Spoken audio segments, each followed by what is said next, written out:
UPSC की परीक्षा में हर साल लाखों युवा बैठते हैं, लेकिन उनमें से कुछ ही अभ्यर्थी सफलता हासिल कर पाते हैं। कुछ अभ्यर्थी प्री एग्जाम में ही बाहर हो जाते हैं, तो कुछ मुख्य परीक्षा में फेल हो जाते हैं। इंटरव्यू का समय आने तक लाखों की भीड़ में कुछ हजार लोग ही बचते हैं और उनमें से कुछ सौ ही फाइनली अधिकारी बन पाते हैं।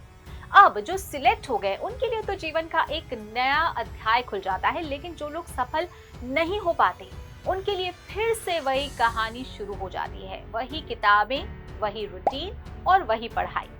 ऐसे में यदि कई बार पूरी मेहनत करने के बाद भी असफल हो रहे हो आप, तो उसके लिए खुद को मोटिवेटेड रख पाना काफी मुश्किल हो जाता है। लेकिन यदि आप आज का ये वीडियो देख लेंगे तो बार बार असफल होने के बाद भी आप डीमोटिवेटेड नहीं होंगे, बल्कि दोबारा से प्रयास करने के लिए खुद को तैयार भी कर पाएंगे और अंत में सफल भी होंगे। नमस्कार, स्वागत है आपका प्रभात एग्जाम के YouTube चैनल पर। ये एक ऐसा प्लेटफॉर्म है जहां आपको मिलती है सभी कॉम्पिटिटिव एग्जाम से जुड़ी महत्वपूर्ण जानकारियां जो आपको किसी भी एग्जाम में सफल होने में काफी मदद कर सकती हैं।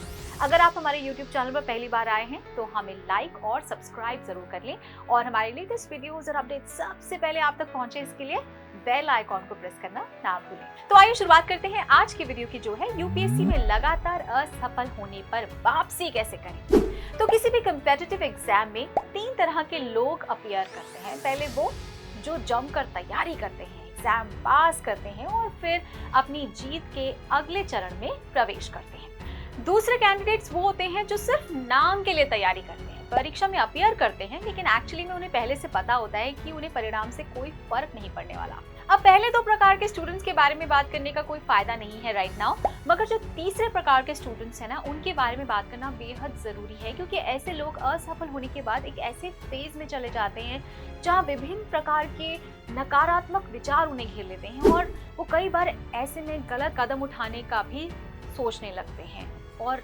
नेगेटिव ख्याल उनके मन में आते हैं। तो दोस्तों, यदि आप भी उसी श्रेणी में हैं जहां लगातार मेहनत करने के बाद भी आपको सफलता नहीं मिल रही, तो कुछ भी करने से पहले आपको ये समझ लेना चाहिए कि असफलता कोई दोष नहीं है, क्योंकि दुनिया में ना ऐसा कोई भी व्यक्ति नहीं है जिसने असफलता का कड़वा स्वाद ना चखा हो। दरअसल सफलता का असली स्वाद तभी आता है जब आपने असफलता देख रखी हो, और असफलता जितनी जल्दी आ जाए उतना अच्छा है, क्योंकि ये आपको आपकी कमियों से परिचित कराती है और फिर आप उसी के आधार पर नई रणनीति बना सकते हैं।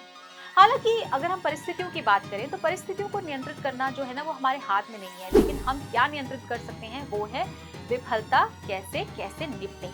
तो अपने आप को प्रेरित करने के तरीकों पर चर्चा करते समय हमारे पास अपनी हार से उबरने और फिर से युद्ध के मैदान का सामना करने के लिए खड़े होने में मदद करने के लिए आप कुछ टिप्स हैं, उनको आजमा सकते हैं। आज हम आपको बस वो टिप्स देंगे। तो पहला टिप ये है स्वीकृति।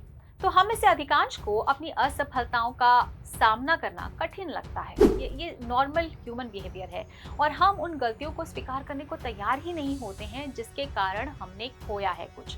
तो स्वयं को प्रेरित करने के लिए पहला कदम है भ्रम से जागना और अपनी विफलता को स्वीकार करना। अपनी हार को स्वीकार करने का मतलब ये नहीं है कि आप खुद पर संदेह कर रहे हैं या खुद को हारे हुए के रूप में टैग कर रहे हैं कि मैं तो हारा हुआ इंसान हूँ। का मतलब सिर्फ ये है कि वास्तविकता के साथ एक होना और अपनी विफलता का स्वागत करना कि हाँ ऐसा है।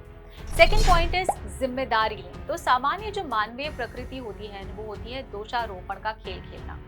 तो अपनी असफलताओं की जिम्मेदारी लेने के बजाय हम इसका दोष दूसरों पर डाल देते हैं, माता पिता, दोस्त, शिक्षक, संस्थान। ऐसे हम करना हमारे ह्यूमन बिहेवियर में है, लेकिन हम ये एक्चुअली भूल जाते हैं कि जिन लोगों को हम ये दोष दे रहे हैं दरअसल वो हमारे सैनिक हैं, क्योंकि इस लड़ाई में हम ही राजा हैं और अगर राजा मजबूत होगा तभी उसकी सेना उसकी मदद कर पाएगी। इसीलिए अपनी असफलता की जिम्मेदारी लें और अपनी गलतियों को स्वीकार करें। थर्ड पॉइंट है विश्लेषण करें और सीखें। तो इनकार में रहना और दूसरों को दोष देना बहुत ही सुखद हो सकता है और कुछ समय के लिए आपके दिमाग को ये शांत भी कर सकता है, लेकिन लंबे समय में ये आपकी बुद्धि के साथ खेल खेल सकता है और भविष्य में आपकी विचार प्रक्रिया में बाधा डाल सकता है। इसीलिए घबराने के बजाय उठिए, कलम और कागज लीजिए और विश्लेषण कीजिए कि क्या गलत हुआ है। अब उस धागे को खोजें जो आपके पिछले प्रयासों में ढीला रह गया था, जिसके कारण आपके जीवन में ये गलती हुई, और सुनिश्चित करें कि आप कभी भी वो गलती ना दोहराएं। तो ये आपको अपने प्रति सच्चा होने में मदद करेगा और अपने प्रयास को विफलता के रूप में देखने के बजाय आप इसे जीवन के लिए सीखने के अनुभव के रूप में इसे आप देखने लगेंगे। तो फोर्थ पॉइंट इज असफलता पर ध्यान ना दें। तो एक बार विश्लेषण करने के बाद और सीख लेने के बाद आगे बढ़ना सीखिए। तो ये इस प्रक्रिया का सबसे महत्वपूर्ण हिस्सा है। आप जीवन में अपनी गलतियों पर ध्यान नहीं दे सकते, बल्कि जरूरत इस बात की है कि आप अपनी गलतियों से सीख लें और अपने लक्ष्य को प्राप्त करने के लिए आप दोगुने उत्साह के साथ जीवन में आगे बढ़ें। अब हम उस हिस्से पर आते हैं जहां हम सफलता की प्रक्रिया के चौथे बिंदु की बात कर रहे हैं, अपनी विफलता पर ध्यान ना देने पर चर्चा करते हैं। खैर, हम में से अधिकांश के लिए ये कठिन कार्य हो सकता है, लेकिन हमें ये याद रखने की आवश्यकता है कि या तो असफलता आपको आपके खेल से बाहर कर सकती है, या ये आपकी दिशा स्पष्ट कर सकती है और आपकी मानसिक दृढ़ता को मजबूत कर सकती है। तो चॉइस इज योर्स। तो दोस्तों, अगर आपको हमारा वीडियो पसंद आया हो तो अपने फ्रेंड्स के साथ भी इसे जरूर शेयर कर लें, और अगर आपके पास हमारे लिए कोई सवाल है, सजेशन है, तो कमेंट बॉक्स में लिखकर हमें जरूर बताएं। तो जल्द ही आपसे फिर मुलाकात होगी एक नए टॉपिक के साथ, एक नए वीडियो में। देखते रहिए प्रभात एग्जाम।